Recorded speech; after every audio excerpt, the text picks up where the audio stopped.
Bonjour à tous, bienvenue pour cette nouvelle étude que nous allons faire aujourd'hui. C'est une continuation de l'étude qu'on a commencée hier, qui s'intitule La vie d'ensemble de la parole de Dieu, la Bible. Aujourd'hui, on va parler de la création par Christ et pour Christ.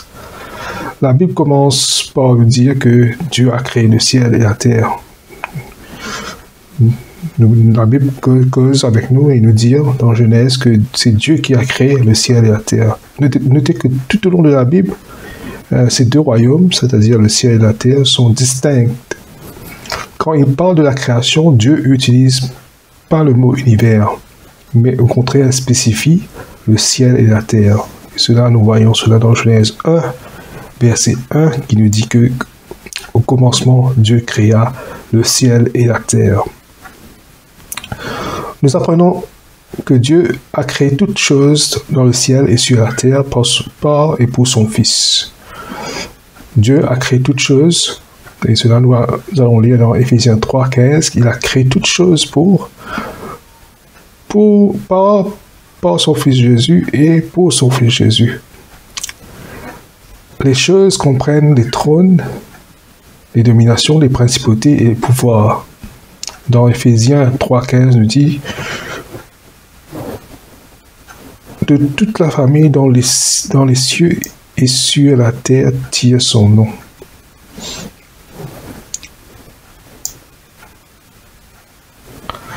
Jésus-Christ devait être et est le bienheureux seul souverain, le roi des rois, le Seigneur des seigneurs de toute la création, tant au ciel que sur la terre.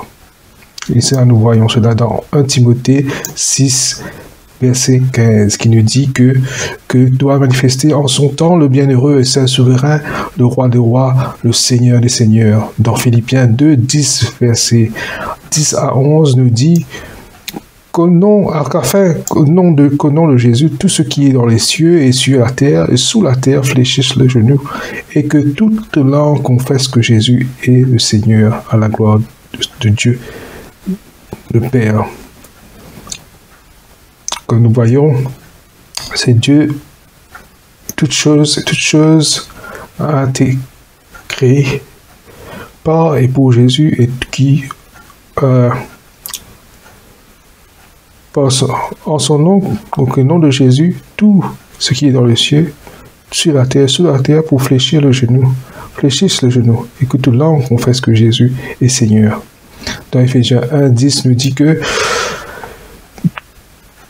et qu'il devait réaliser à l'accomplissement des temps, c'est-à-dire dans la plénitude de temps, à savoir de réunir toutes choses en Christ, tant ce qui est dans les cieux et ce qui est sur la terre, tout il faut réunir sous l'autorité de Jésus-Christ. C'est Papa qui veut dire. Papa, notre Père Céleste, qui peut dire qu'il faut réunir tout sous son Fils, le Seigneur Jésus-Christ. Colossiens 1, 16 à 20 qui dit « Car c'est en lui qu'ont été créées toutes choses dans les cieux et sur la terre, les visibles et les invisibles, soit les trônes, soit les dominations, soit les principautés, soit les puissances. Tout a été créé par lui et pour lui. » C'est ce qu'il nous peut déclarer aujourd'hui. Et c'est ce qu'il nous trouve dans la parole de Dieu. Et il trouve ça deux distinctions. Dans tous les versets que nous lisons, nous trouvons ça deux distinctions-là entre le ciel, le cieux et la terre. Et les deux seront mis sous l'autorité de Jésus-Christ, parce qu'il est tout fin créé par lui et pour lui. Même dans l'état éternel, ça dépend la fin des temps, que pour une nouvelle terre, nouveau ciel, nouvelle terre, nouveau ciel, la distinction reste toujours la même entre le ciel et la terre. Et ça nous trouvait dans Apocalypse 21, verset 1, qui nous dit que je vis ensuite un ciel nouveau et une terre nouvelle, car le premier ciel et la première terre avaient disparu et la mer n'était plus. Ça s'accomplit ça pour accomplir dans la fin des temps, ça veut dire après le millénium, que Dieu pour détruire sa terre et les ciels qu'il nous connaît là, par le feu, et il dit comme ça qu'il vous fait un ciel nouveau, une terre nouvelle, que le premier ciel, la première terre pour disparaître, pas dans la mer. Dans Ésaïe 65, 17, c'est que voici, je vais créer de nouveaux cieux, une nouvelle terre. On ne se souviendra plus des choses passées. Elles ne reviendront plus à la mémoire. Voilà que quand Dieu, à la fin du temps, pour créer des nouveaux cieux, une nouvelle terre, c'est toute l'ancienne terre qui nous connaît, qui est actuelle, tout cela peut être détruit par le feu. Et pour régner avec Christ dans cette nouvelle terre et nouvel cieux. 2 Pierre 3, 13 dit « Oh, nous attendons selon sa promesse de nouveaux cieux, une nouvelle terre où la justice habite. » Voilà encore une fois, nous trouver faire mention de ce deux royaumes distincts, la terre et le ciel. Nous continuons. Et là, qu'il est arrivé après la création, c'est que c'est une créature que Dieu qui nous crée, qui n'est pas content le plan de Dieu. Et ce connaît que ça, c'est Lucifer, c'est Satan. Lucifer était le chérubin à protecteur aux ailes déployées. Et Ézéchiel 28 dira, verset 14 dira, je t'avais établi comme chérubin protecteur aux ailes déployées, tu étais sur la montagne, sainte montagne de Dieu, tu marchais au milieu des pierres de feu. Tu es créé pour conduire l'armée angélique en chant et louange à Dieu. Il était couvert de belles pierres qui reflétaient la gloire de Dieu dans les cieux. Et c'est Ézéchiel 28, 13 qui nous dit cela. Tu te trouvais dans l'Éden, le jardin de Dieu. Tu étais couvert de pierres précieuses, de toutes sortes, et la sardoine, la topaze, la calcédoine, les chrysolites, toutes ces pierres jonques, le jaspe, le saphir, l'escarboucle, l'émeraude et l'or. Tout ça, c'est des pierres précieuses. Les tambours et les flûtes étaient à ton service, préparés pour le jour où tu fus créé. Quand nous voyons, il était aussi musicien. Il était en charge de la musique et des instruments pour la louange de Dieu. Et sa position était plus élevée que tout autre être créé. Mais qu'il arrivait, l'orgueil il prend place parce qu'il se trouve tellement élevé et puis il reprend la place de Dieu. Il n'était pas satisfait. Il dit, je voulais être comme le Très-Haut. Et ça dans Ésaïe 14, 12 dit ça. Comment es-tu tombé du ciel, astre brillant, Lucifer, fils de l'aurore? Comment as-tu été abattu à terre, toi qui foulais les nations? Tu disais en ton cœur, je monterai aux cieux, je lèverai mon trône par-dessus les étoiles, je siégerai sur la montagne de l'assemblée. Ô région lointaine de l'Aquillon, je monterai sur les hauteurs des nues, et je serai semblable au Très-Haut. Mais tu es descendu dans le sépulcre, dans les profondeurs du tombeau. Voilà que ce qui est arrivé à Satan, le diable, Lucifer, côté Nimrod. Il se trône par-dessus de Dieu. Nimrod vient pareil comme le Très-Haut. L'orgueil prend place là. Le pride prend place sur le cœur. Côté il revient pareil comme il revient au-dessus de Dieu. Et Genèse 14 nous dit que définissent le titre de Dieu Très-Haut comme le titre qui parle de Dieu étant le possesseur du ciel et de la terre. Et ça nous trouve dans Genèse 14, verset 19. Et il bénit Abraham et dit, béni soit Abraham par le Dieu très haut, fondateur des cieux et de la terre.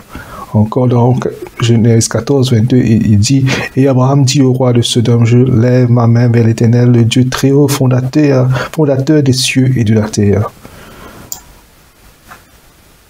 Voilà, il possède. Satan voulait posséder le ciel, la terre.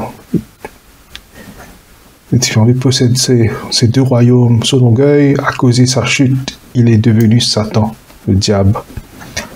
Voilà ce qui est arrivé, ce qui est passé dans le ciel. C'est cette rébellion qui nous trouvait encore, qui initiée par Satan lui-même. Depuis sa chute, le plan de Satan a été de prendre le contrôle de toute la création. Il mena une rébellion au ciel et de nombreux anges le suivent. La Bible dit que presque un tiers des anges suivent Satan et sont tombés avec lui. Et c'est dans Apocalypse 12, 9 qui dit le grand dragon, le serpent ancien appelé le diable, Satan, celui qui séduit tout le monde, fut précipité sur la terre et ses anges furent précipités avec lui. Dans Job 4, 18, dit comme ça, voici, il ne se fit pas à ses serviteurs et trouva des défauts à ses anges. Et cause de ces anges qui finissent déchus, qui finissent tomber ensemble avec Satan. Éphésiens 6, 12, dit comme ça, car ce n'est pas contre la chair et le sang que nous avons à combattre, mais contre les principautés, contre les puissances, contre les princes des ténèbres de ce siècle, contre les puissances spirituelles de méchanceté dans les lieux célestes. Voilà le combat que nous devons combattre. Nous ne pas combattre la chair, le sang, ne pas combattre les personnes, mais nous combattre des principautés.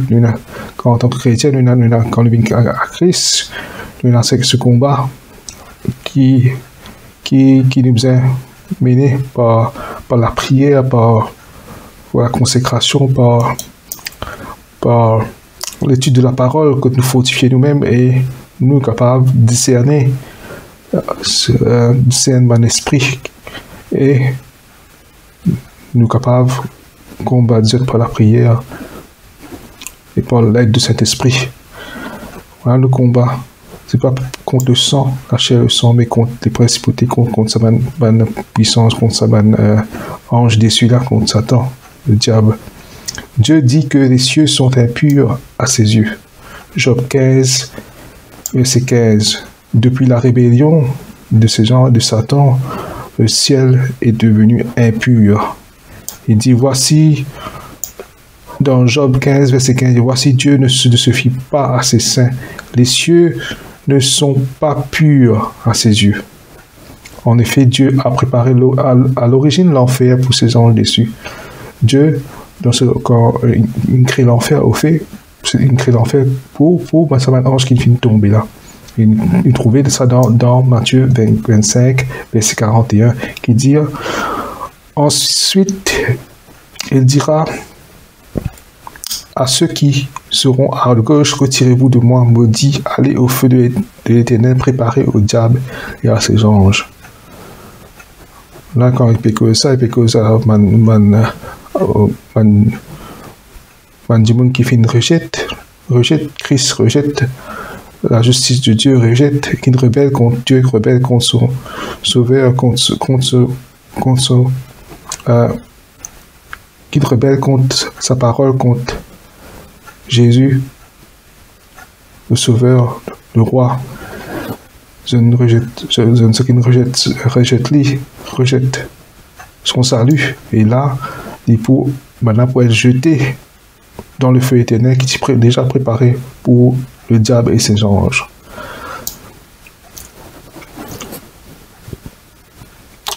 Puisque Dieu savait en avance que Lucifer se rebellerait, il avait un plan pour purifier un jour les cieux et les restaurer à la tête le Seigneur Jésus-Christ. Dieu dit en avance, tu connais qui se fait pour rebeller. Parce que Dieu est omniscient, c'est-à-dire il connaît tout.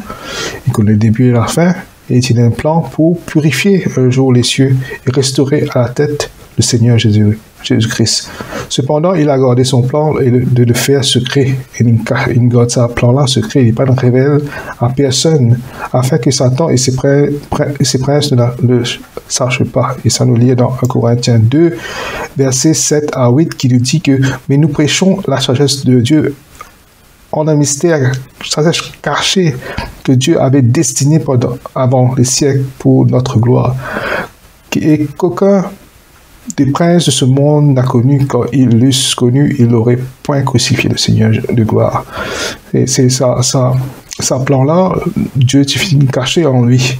Nous trouvons que c'est un mystère caché, pas être révélé auparavant. Maintenant, c'est révélé à travers Jésus-Christ, à travers l'apôtre Paul, qui nous dit que, voilà, ce mystère a été caché et qui est maintenant révélé, et qu'aucun des princes de ce monde, c'est-à-dire le diable et ses anges, pas tu connais qui, à travers la crucifixion de Jésus, les païens, que ce soit les païens, que ce soit les juifs, puissent être sauvés et puissent gagner la vie éternelle, et qui, pour hérite, c'est-à-dire l'Église, le corps du Christ, hérite le ciel.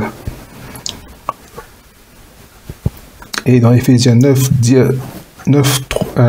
3, 9 à 10, dire, et de mettre en évidence devant tous quelle est la dispensation du mystère caché de tous les temps, qui a créé toutes choses par Jésus-Christ, afin que la sagesse de Dieu infiniment diverse soit manifestée par l'Église, le corps du Christ, aux principautés et aux puissances dans les lieux célestes. Voilà l'Église de Dieu, son destinée, c'est le ciel, c'est les lieux célestes.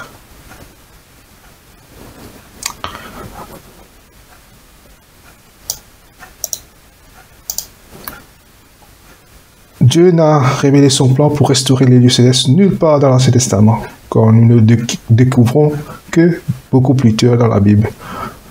Voilà, ça mystère-là, ça secret-là était gardé en Dieu, en Jésus, et personne ne connaît jusqu'à les révéler à Paul qu'il est là, il commence cette dispensation, ce temps de grâce où ce nouveau corps finit de former, qui s'appelle le corps du Christ, l'Église, et qui nous destiné, c'est les lieux célestes. Pour l'instant, rappelez-vous seulement que Dieu avait un plan pour reprendre le contrôle total des lieux célestes, mais il ne le fera savoir qu'en temps voulu. Pour l'instant, nous ne pas pour rentrer plus en détail, après nous causons un peu plus sur là.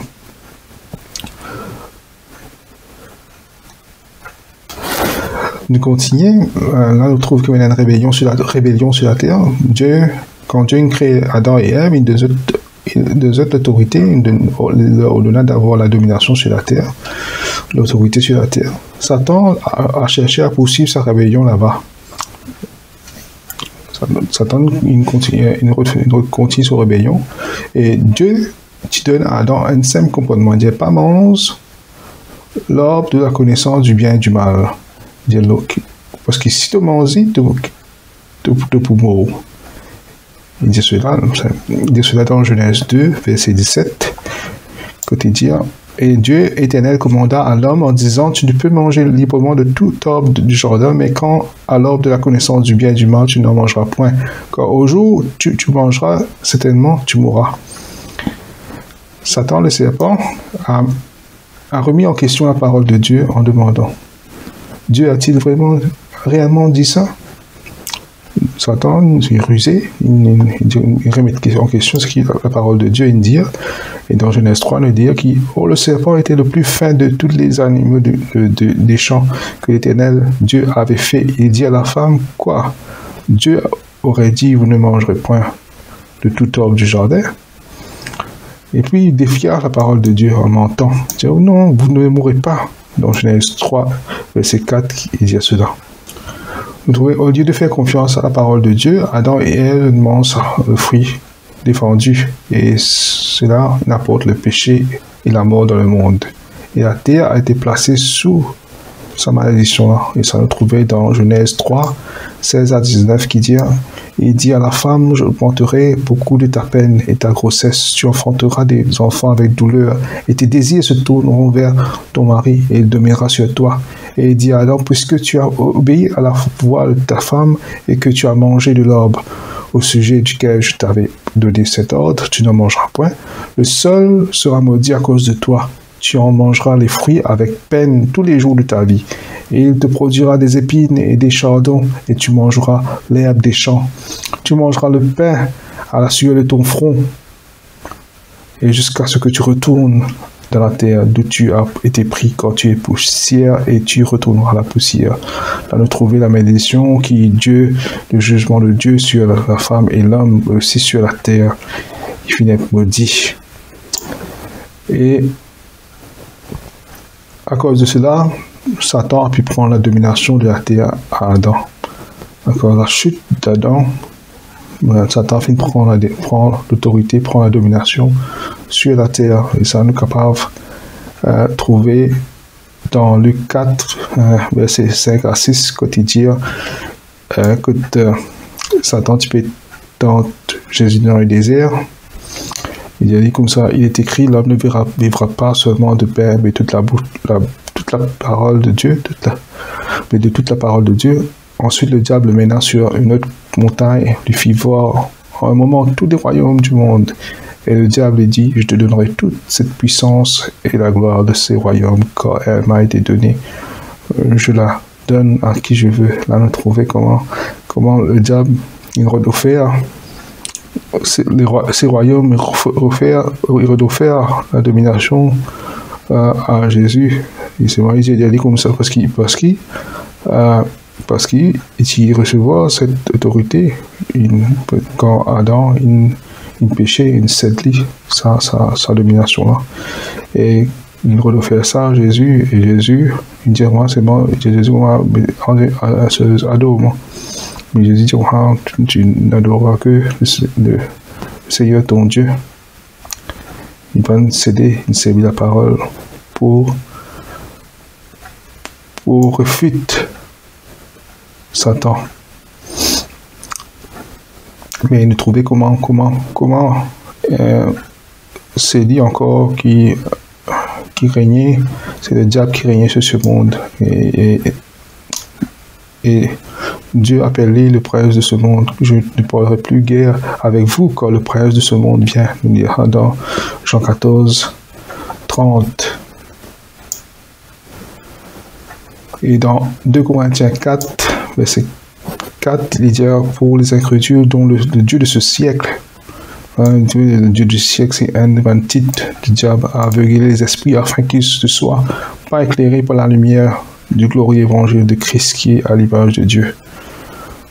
Vous trouvez que c'est Satan qui a maintenant la domination sur la terre.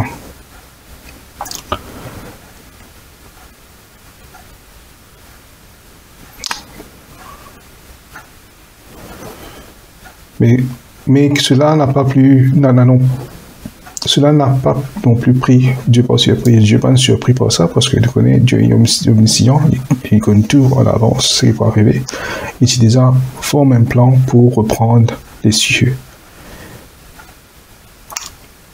Et tout comme il a un plan pour reprendre les cieux, il a un plan aussi pour la terre.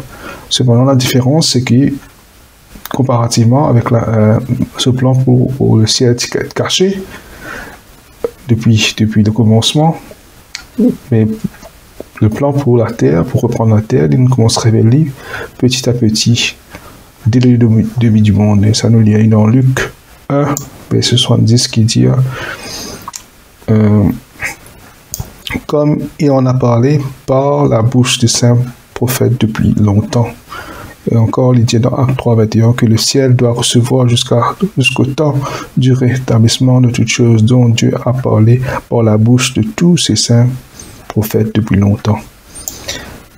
Dieu commence à révéler ce plan et ça nous peut trouver dans nos prochaines études qui vous parlent des alliances et des prophéties de l'Ancien Testament, de l'Ancien Testament.